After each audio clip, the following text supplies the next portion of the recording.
নমস্কার ছায়া বৌদি রান্নায় তোমাদের সবাইকে স্বাগত জানাই।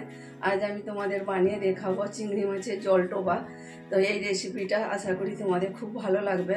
প্রথম থেকে শেষ অবধি ভিডিওটা দেখার জন্য অনুরোধ রইল। চলো আমি এবার রান্না শুরু করছি। জলটোবা চিংড়ি মাছের জন্য আমি চিংড়ি মাছটা পরিষ্কার করে ধুয়ে রেখেছিলাম। এইটা আমি মিক্সারে পিষে নেব।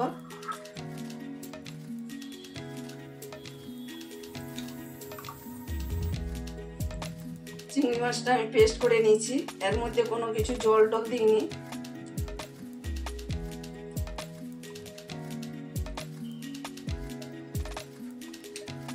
অল্প করে নুন দিলাম,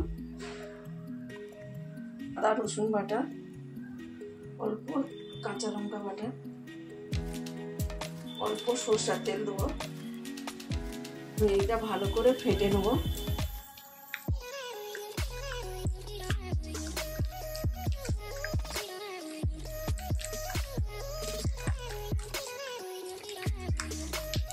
চিংড়ি মাছের পোড়াটা করার জন্য ভালো করে আমি 5 মিনিট ধরে ফেটে নিয়েছি।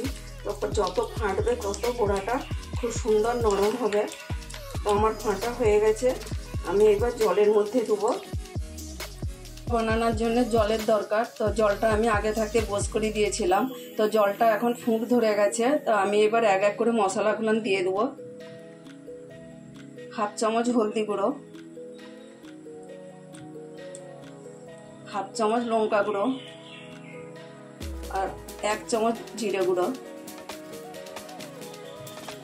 অল্প নুন দিচ্ছি আন্দাজ মতো। আর জলটা ফুটে গেছে, আমি এবার চিংড়ি মাছের যে পেস্টটা আছে আমি ওইটা এবার এর মধ্যে ছাড়বো। চিংড়ি মাছের টোবার জন্য বেশি জল দরকার নেই।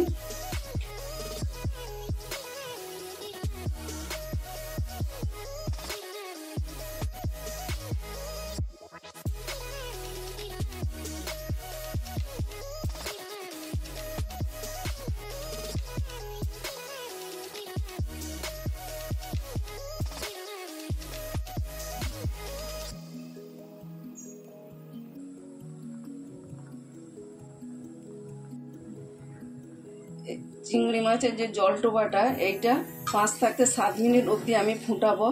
তো বেশি ফুটালে আবার শক্ত হয়ে যাবে।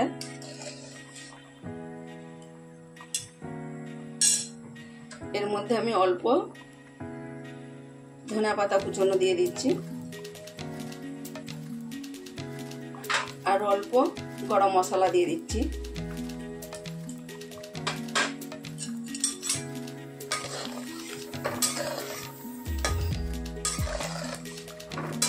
পাঁচ মিনিটের মতো আমি ফুটিয়ে নিচ্ছি, বেশি ফুটাবো না, শক্ত হয়ে যাবে। এবার আমি এটা নামিয়ে নিচ্ছি।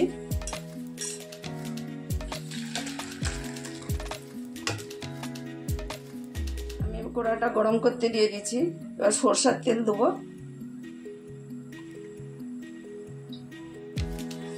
তেলটা এবার গরম হয়ে গেছে। ফোড়নের জন্য শুকনো লঙ্কা, অল্প জিরা,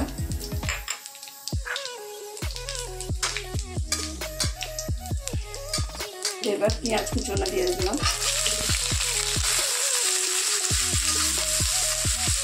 এবার আমি অল্প করে কড়ি পাতাটা দিয়ে দিলাম।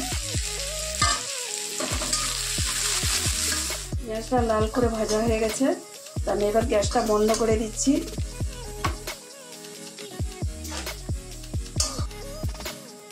চিংড়ি মাছের টপকার মধ্যে আমি পেঁয়াজের ফোড়নটা এর মধ্যে ঢেলে দিচ্ছি।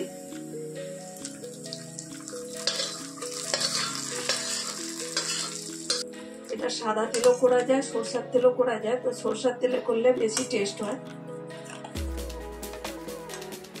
চিংড়ি মাছের জলটোবাটা হয়ে গেছে, তো খেতে খুব টেস্টি হয়।